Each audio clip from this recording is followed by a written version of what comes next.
know your audience, speak their language, and understand their world. You're going to land pretty close to where you need to end up in terms of having some kind of communication that's legit, that's going to make sense, that's going to make an impact.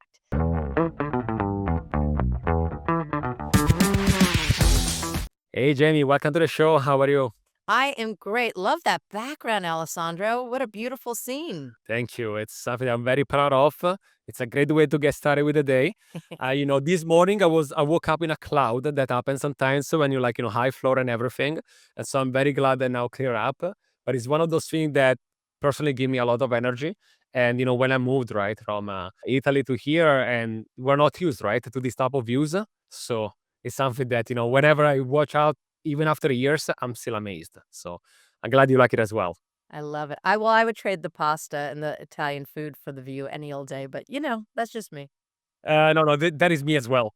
To be honest, I miss that, all the time. But it's great to have you on the show. What we do all the time before getting the ins and outs, right, about today's topics, we love to for you to tell, a bit more about yourself, and we do it using the map that basically is divided in three different main sections. The first one is the mission. So basically, what do you aim to achieve with your work?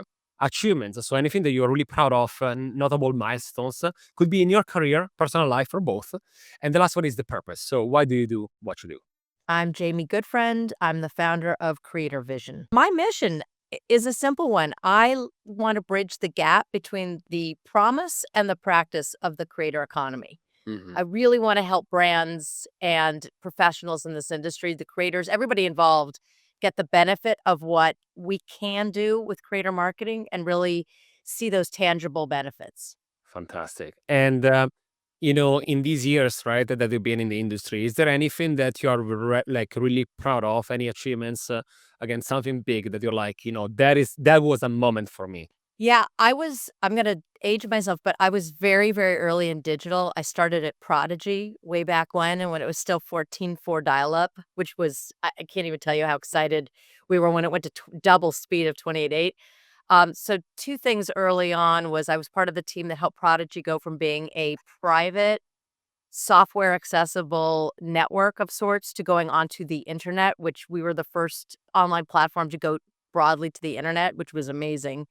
And then I was part of the team. I went from there to Microsoft and then ended up working very closely with the founders of Expedia, which many Oh, people wow. may not know was launched and incubated by Rich Barton, who's the founder of Zillow, at Microsoft. And it started as a CD-ROM business, and then it evolved to be an online destination. And I was really lucky to be part of the team that took Expedia public.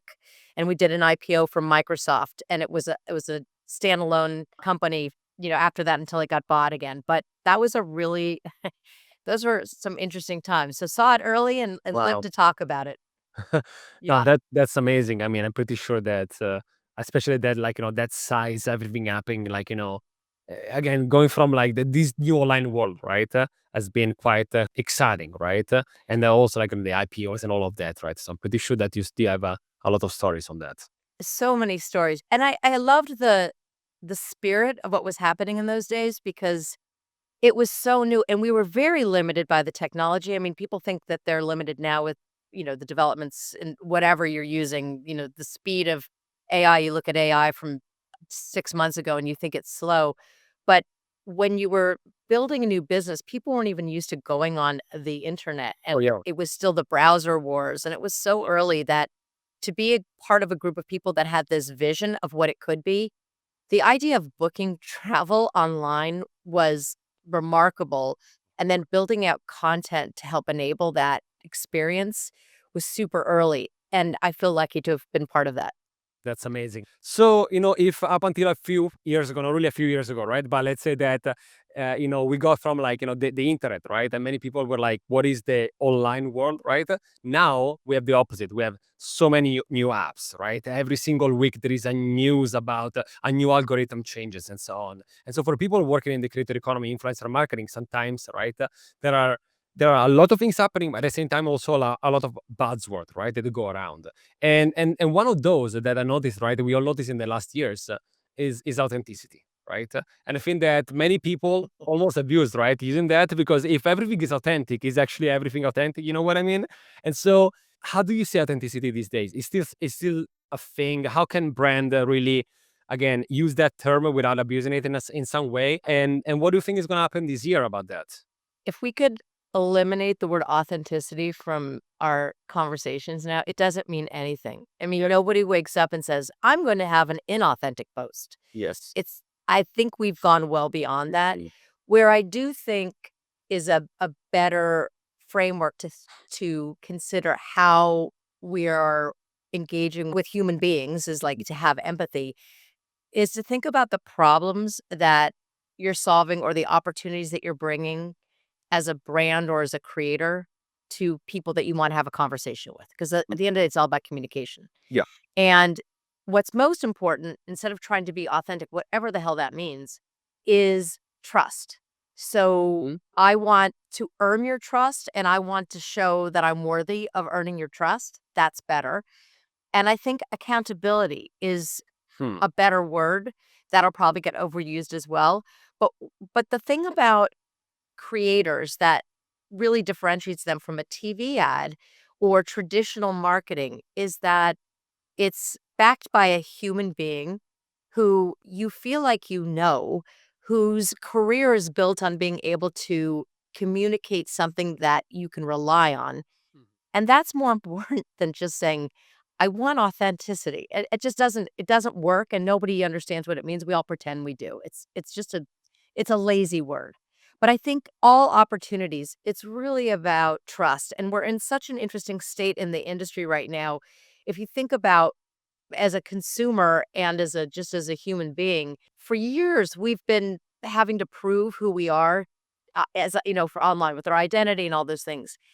But it's gotten so bad that there's a mandate now that brands have to actually prove who they are, and I mean that literally and, like, ideologically. Meaning, I go online and I'm bombarded, as you said, by apps and things that I can buy and promises. I don't know if it's real or if it's not, and so what people wanna know, is this real? Are you going to stand by what this is, and are you actually who you say you are? So you've had some challenges, right? You've had just recently, I guess yesterday there was the whole Kanye AI response, right? And there's an AI video that went around and it was, Scarlett Johansson again has been used in this video and, it's art and it's a worthy cause and all of those things. It wasn't real. I know a lot of people thought it was real and it took a few hours for them to put some kind of disclaimer on it. Or you had, like, Viola Davis, who someone used her image and likeness to sell a hair care product, and it wasn't real. Or you get a really good deal online and you find out that it's a scam. So, brands that can be trusted and creators enable brands to feel more human and more relatable. That's a much better way to go than to talk about authenticity. No, I get it. It's reminds me of Mr. Beast, that they were using AI on many videos to say, if you click on this button, you're gonna get $10,000. And people are like, Yeah, wait a minute, Mr. Beast all the time gives away money, so it might be real, right? And there is some yeah. scammers, right, using that. So I think it's gonna be more and more difficult. I'm pretty sure that he also sold these new softwares that make in a very easy way, just with a bunch of different pictures as a reference, to recreate very realistic videos.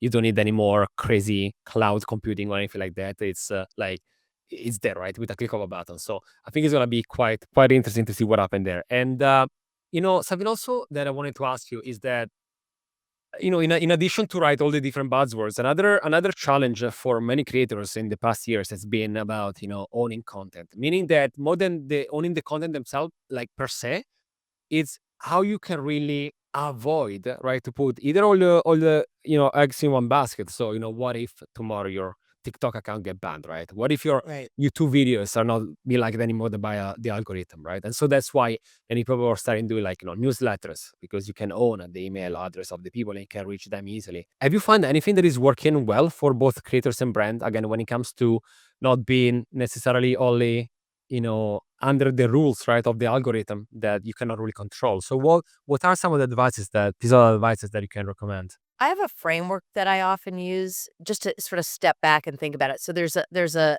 practical explanation and then there's a strategic way of thinking about Yeah. it. And I think about it overly simply, but it's know your audience, Hmm. speak their language, and understand their world.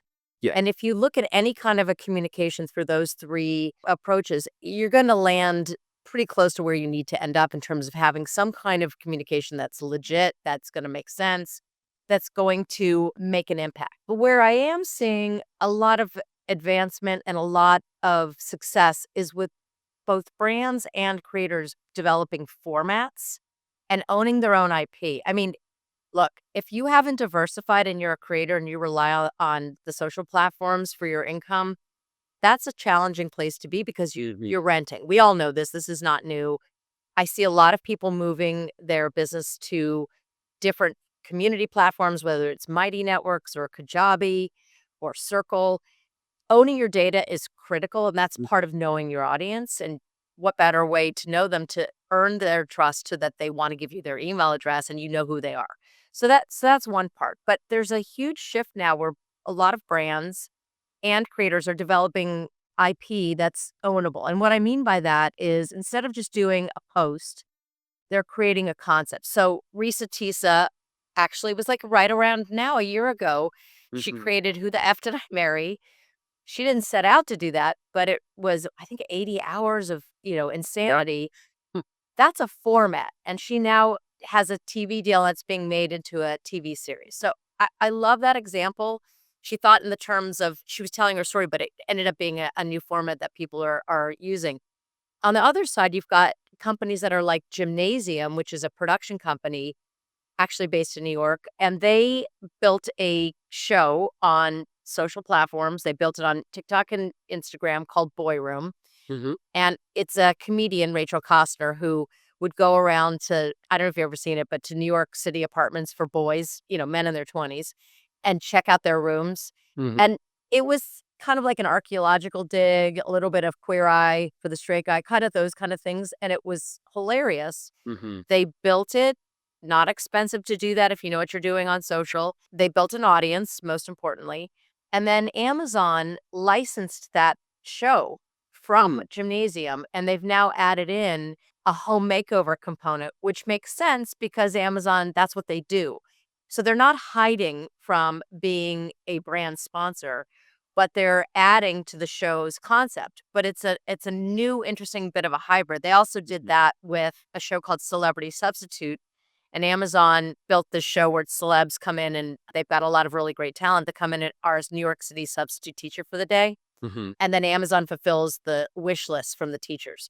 So that's a really innovative way to own a format.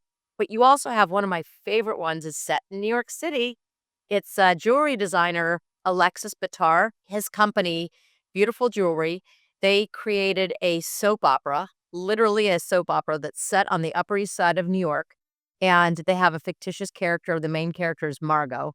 Mhm. And she lives her life with her sort of manservant all over New York, and it's become a serialized episodic show. Susan Sarandon has been in it. Coco Roca has been in it. It's become so much more than just a TikTok show, and they've seen their e-commerce sales go up by 40%. So you have a lot of these new innovations, and there are quite a few really interesting companies that are building these integrations where they own the format, and it's going to build an annuity for them in the future. So they own something. And of course, they work well because of the storytelling, because there is this idea of almost like a TV show, right? But on your phone, and production costs are usually, as you said, like very Yeah. minimal.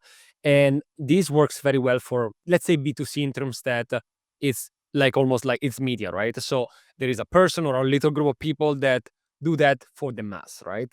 And this is working well. What about also the B2B? Because B2B in the creator economy is growing. There are now, so-called LinkedIn influencers. There is definitely more interest, right, about that. Do you think that it's possible to recreate something like that also in the B2B space? Are you seeing any good example of that? Or do you think that because it's still B2B, it's a bit more difficult to integrate the same sort of, again, IP storytelling formats compared to what you can see instead, for instance, for jewelries or any other type of products? That's a great question. And when I was thinking about B2B, I was thinking originally about the companies that are enabling the creator economy, but Mhm. B2B and creators on LinkedIn. Well, first of all, B2B could be sexy. It's always been relegated to being boring and Yeah. sort of engineering and feature focused, but it doesn't have to be. I've seen there's two examples that I can give. One Yeah. is something that Notion just did, and they worked with Brendan Gann at Creator Authority. They did a campaign that allowed people to recreate that Notion icon, your portrait, and they had Snoop Dogg involved, so that was kind of a fun, not your typical campaign on LinkedIn. That was really good, and Notion is brilliant at marketing anyway. Their community focus is genius. And then my other favorite is Rob Mayhew, who is a hilarious creator. He's got a wit about making fun of the advertising and marketing industry, but he does it Mhm. brilliantly and he's not mean. And so I think he's potentially going to start to develop more. He does kind of have an episodic. He has a character that he talks about and is really funny. So I think those are two examples. It's early days, Mhm. but in B2B marketing, it's really about explaining to people the problems you solve and the opportunities you bring, even as much, if not more so than the consumer space.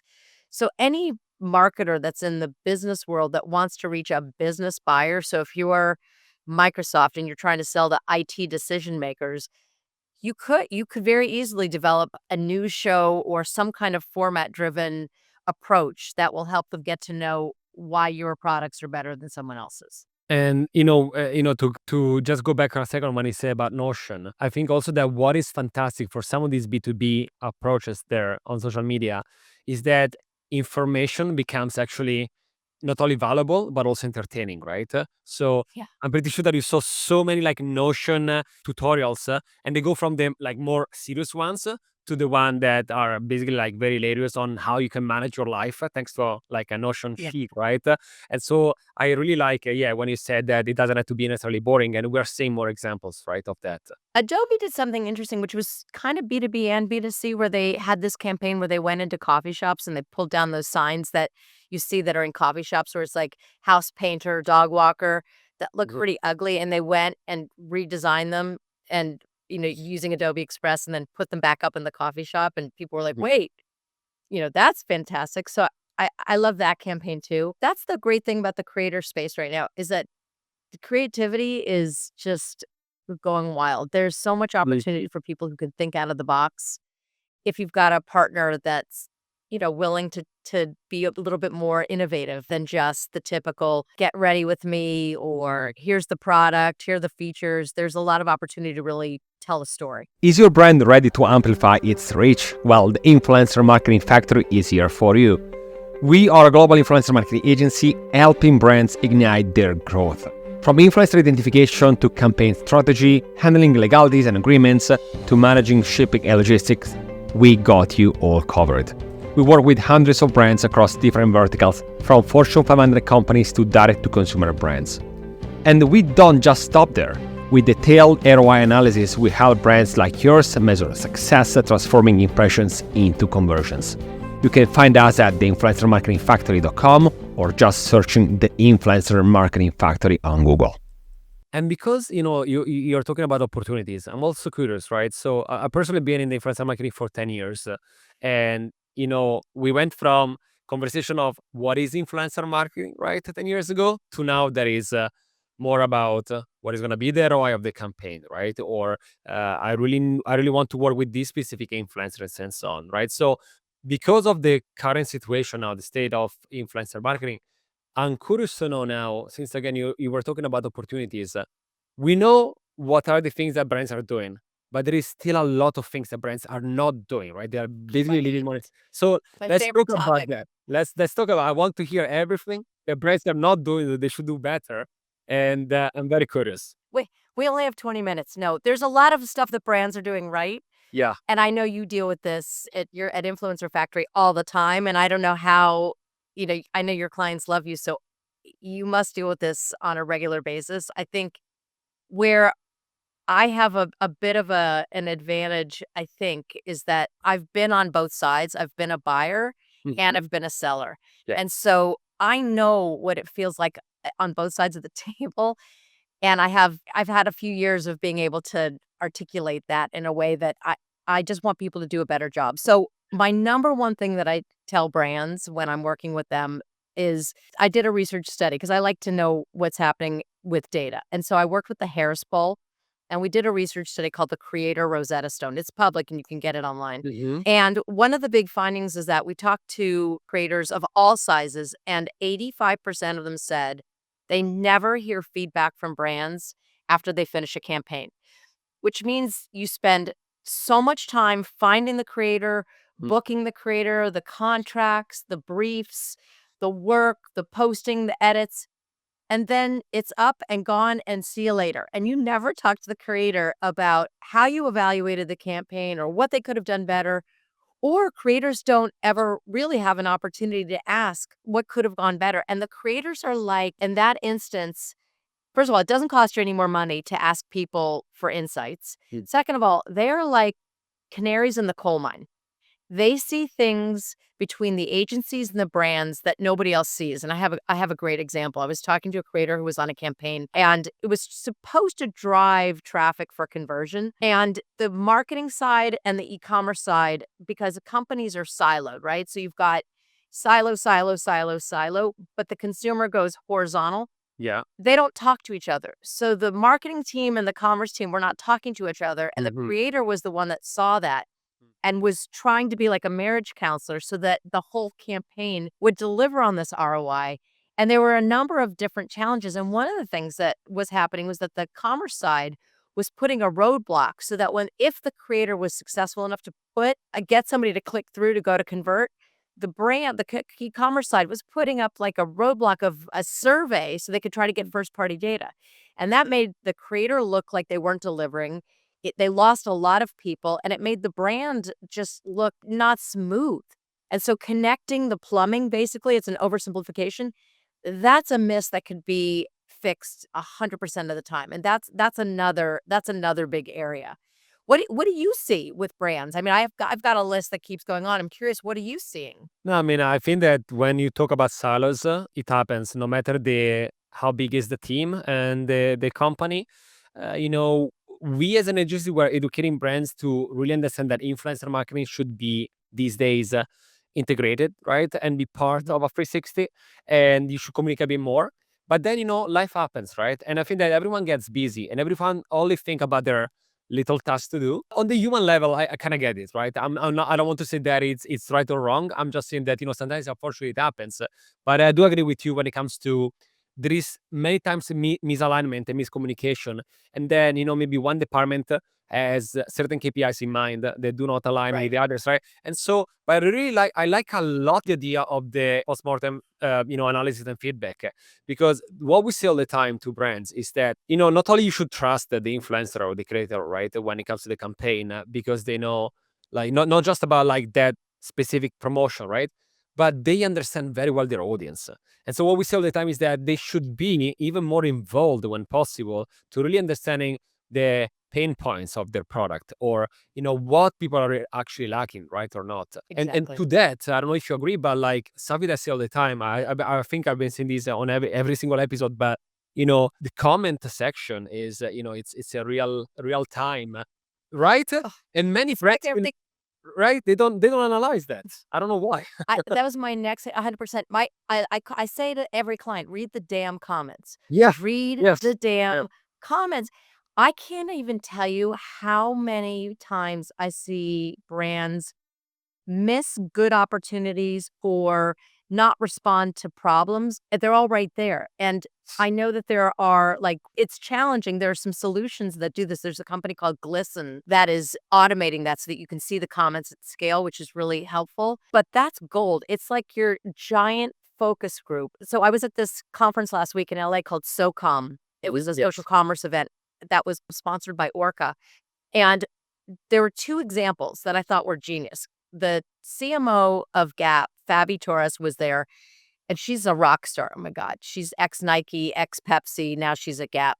And they listened, it's a giant company. They listened, and there was a creator, and I won't remember her name now. She was just posting about her mission was to find hoodies that hoodie.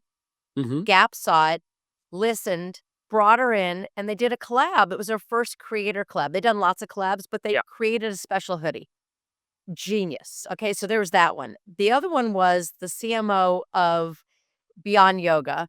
She talked about they were listening in the comments and they were able to respond very quickly to developing a capri legging, which, and you're a dude, so it may not be as exciting for you, but getting an idea from your community and then having a product out in 6 weeks. Yes. I don't know how they did it, but the fans loved it because it's like Course. that whole adage, know your audience, speak their language, and understand their world. And if you can do those things, forget the word authenticity. You've got a real relationship. You've Exactly. earned that relationship. I don't know why people don't look at the comments. I'm still trying to understand that, to be honest, because, but you know what? I think that many times it happens because certain brands, unfortunately, they think that they know everything, and they are like, I would know my customer base. I know what will work and what doesn't. I know that this is gonna be not in our DNA and everything. And I get it, right? There are certain guidelines, Mhm. and brand sedimentation absolutely important. But sometimes we do challenge them and be like, how do you actually know? Oh, because it's always been like that. Have you actually A/B tested? And that happened, you know what, Jamie? Yeah. Many times with super polished content, right? Versus raw, more, again, relatable. I don't want to again use those buzzwords, but you know what I mean? Like that type of content that creators are able to create. Majority of the times, right? That type of content beat by, I don't know what is the percentage, the polished content. And for them, for many brands, it's like a revelation is like, oh, I didn't imagine that. I'm like, yes, up until you don't test, right? How do you even Right. know? So I think that that's why sometimes they're like Totally. not even reading, because it's like, but we already know our customer base. We don't really need to read the comments. But you know, there are new generations, there are new needs, there is a new pop culture happening. And if you're outdated, if you're not really reading, right, what is happening, it's you go out of business sometimes because of that. Right. Well, we're in a real-time world. If, it's not even being up to the minute, it's up to the nanosecond. And that's a buzzword too, to say that if there's actually, being able to turn around a new product in 6 weeks, that's real time. Oh yes, That's the absolutely. way it goes. And Hmm. people know if you're listening to them. And there's an idea now, I think that, we call it in my company, we call it this concept of being a venture consumer. Hmm. People, if they're going to spend their money on your product, I don't care if it's a pack of gum, a mascara, or a car, I am investing my money in your product, and I'm also endorsing it by buying it, right? That's my credibility. And so I want you as a brand to treat me like I'm an investor, not just some schmo consumer. Yes. I want you to talk to me. I want you to give me reports. I want you to listen to my feedback. And it's a two-way dynamic. And that's where younger generations, they just expect it. It's not even a new thing. So that's a really big challenge for a lot of brands because their organizations are not set up that way. And Yeah. I'm going to just dial out a little bit here. We're very focused on creator marketing on this conversation, but there's a long history of traditional marketing and advertising that's been around a lot longer, even older than me, obviously. Those organizations and those systems are designed based on, for many of them, big global enterprise companies that operate at scale and in the billions of dollars, and they're mostly designed to deliver a 30-second commercial. Yes. That's what the system is set up for. And there's a really brilliant writer, this guy, Clay Shirky. He has this thing called the Shirky principle. I might misquote it slightly, but it's institutions preserve the problems that they were founded to solve. Meaning, these big companies that have been operating this way for a Yeah. long time, they do what they do because that's what they're set up to do. Yeah. So to make this shift and to operate in this new world of the creator economy is scary, especially we're in a very risk averse environment. So I have a lot of empathy for clients. Hmm. Having been one, you can get fired. It's like being a CMO is the hardest job in town. So a lot of empathy, but one of the more practical ways to think about this is that creators and brands speak different languages. Yes. We need a translator, and that's what your job is. That's what the role of the marketer, the creator marketing agency and reps are. They're supposed to translate. Yes. So how often, this concept of when a creator is on a stage, probably 9 times out of a 10, they say the same thing. I know what I think they say. I don't know if you hear it, but I hear them say all the time, "I need creative freedom." You need to let me do my thing and have creative freedom. Mhm. And that's great. That's what they mean. But when a creator says that, they're a business person in that instance, what the brand is actually hearing is, leave me alone. I know better than you. I do it better. And the brand is thinking, I'm not going to give my 100-year-old brand into the hands of a 26-year-old who I don't really know. Yeah. But actually, the creator is not saying that. What they're really saying in a lot of ways is, yes, don't tell me how to, overly brief something. But what they're saying is, I have insights to your audience because they're my community Exactly. that are really valuable. I know the platforms in a way that you don't know. I have ideas that could help you sell more of your product. And unfortunately, we don't get past many of those conversations because the conversation stops at, I need creative freedom. Well, what do you say to that? No, Mhm. that's not an open conversation. So these are some of the things that I think this year in 2025, as the creator economy gets more professionalized and more strategic, I'm optimistic that we're going to start to move past some of these early stages. And what about influencer identification? Because that is also another challenge, right? Because you said all about the creative freedom, and sometimes some brands, right? There is this disalignment between what do you actually mean by that. Again, my brand is 200 years old. We cannot really risk it, and so on. And so some brands are like, you know what? Let's go with it. Either the celebrity, right? So that person that didn't start as a native social media, right, the influencer, but I come maybe from TV, and then they want to pay this person just because it's famous, right? And one of the metrics that usually unfortunately still check sometimes a few brands, it is all those vanity metrics, right? Oh, big follower base, right, and everything. That if I even just think about it, it's crazy to me because it's something that was happening 10 years ago. Do you think there are we getting better there? Like, is there anything that you're noticing that brands are finally understanding in terms of vanity metrics, what to stay away from, or is still something? Because again, we breathe this every day. For us, of course, it's common sense. But is there still something that you did that you find out that to freeze like, oh my god, like that's crazy to still thinking about like it was 10 years ago or so? Yeah, it's like, I don't have a pithy thing like read the damn comments for this, but it's vanity metrics are ridiculous because you think about it, it's like, I'm not standing there as a creator with my 3 million followers in an auditorium. Those 3 million people, the way the algorithms work right now, are probably not going to see that content. So what I am hearing is that there's starting to be a lot more recognition about visual style.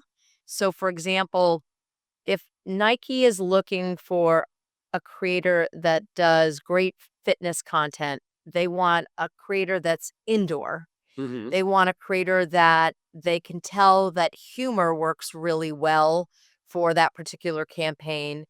They can tell that the creator does, great integrated product demonstrations, but in a funny way. I'm making all these things up. Those are much more important than I have 3 million followers. Of course. And there's a bit of progress going with some of the big platforms in terms of how you discover creators. So that's one thing. It's the more of the visual identification, the aesthetics, the vibe, and most importantly, what the audience reacts to, and being able to manage and determine that this piece of content, so say it's like in beauty, right? Or skincare.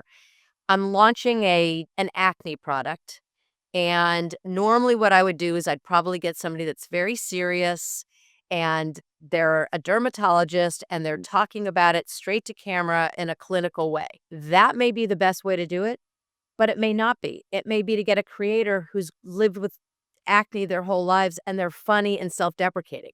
Hmm. Those are nuances and different ways of looking at a campaign. And to your point, I'll just go back to your answer. The only way you know is to test. You don't know. And that is where I'm trying to get people to learn and then make decisions, as opposed to assume and make a decision. 100%. Couldn't agree more on the again assumptions. Especially when it comes to marketing, still think that many people think that in marketing is this. I mean, there is creativity, but there is so much science behind it, and there are numbers, there are metrics, and there is money involved. And so, if you expect an ROI, if you expect a return on many other branches of marketing, why not also influencer market, right? So, getting together creativity plus data and again science behind that, I think it's you know what we should look at potentially. Maybe not all the time because it depends by goals, right? But Yeah, but I think a lot of categories make the mistake of supporting the category. You see it with the dating apps. All those ads are all the same. They're not building their own brand. They're not building any differentiation. yes. They're all building the category. Mm-hmm. Makeup and beauty is the same thing. Yeah. I don't understand. I mean, I do understand because I have these conversations and we've done it this way a long time. It's safer. We need these kind of get ready with me's because that's how we sell convert the product. But most beauty marketing is incremental. It's not differentiating and it's not innovative. And I think perhaps that's fear-based, not data-based, Mm-hmm. and not considering where innovation is possible from a test and learn opportunity. So you see it all the time. I look at content and campaigns all the time and I look for differentiation because if you're trying to compete against a huge global brand, you're never going to compete on a budget basis. You can own something. You can either own the message, you can own the aesthetic, you can hopefully do both of those things and think about what you can uniquely deliver. And I believe that when you use the broadcast medium of television, which is a big consistent message to millions of people, or whatever television is these days, and you combine that in a different way with a creator that can dimensionalize your message for different audiences, that's a very powerful combination. Very few brands do that. Very few brands have that kind of orchestration. And I'm kind of bringing back what you were talking about is get the creator in up front because I know their audience, but also think about how to orchestrate both sides of the campaign. And when you see it done together, it works beautifully. Like the Michael CeraVe campaign last year Yeah. for Super Bowl, Yeah. where they had the Super Bowl spot, but they also had a really brilliant influencer strategy where they had like 450 influencers. The interesting thing about that campaign, even though it won a Grand Prix at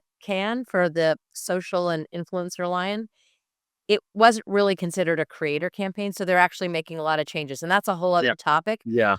But they blended everything together, and I think part of the reason they were able to do that is and when you hear the details of how that campaign came to life with Ogilvy PR, they spent 8 months on that campaign. They didn't do it in 2 weeks. They didn't do the Super Bowl campaign and then 2 weeks before the Super Bowl tack on a bunch of influencers.